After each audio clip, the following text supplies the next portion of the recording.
இல்லடி ராத்திரி நான் மாமாட்ட கேட்கல இப்ப சொல்லி கூட்டிக்கிட்டு வந்தாரு என்ன ராத்திரி எல்லாம் நான் யோசிச்சு பார்த்தடி நீ சொன்னது தம்பி சாரி ஆனா நினைக்கும் போது கொஞ்சம் சங்கடமா தான் இருந்தாலும் என்ன நல்லதுக்கு தானே சரி விடு நான் வந்துடுறேன்.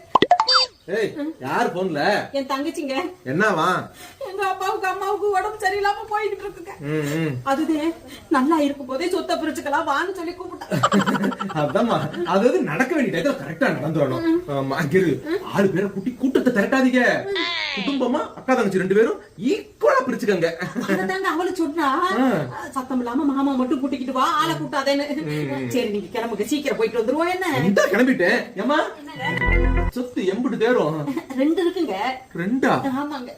நாங்க சொத்தா பதிக்கிறது எங்க அப்பாவும் அம்மாவும் அதுதான் ஆளுக்கு ஒருத்தர பிரிச்சுக்கலாம்னு முடிவு பண்ணிட்டோம். பொழுது 1000 மணிக்கு போய் கூட்டிட்டு வந்துருவோம். என்ன வெயில் அப்பா அம்மாவுக்கு நடக்க முடியாது.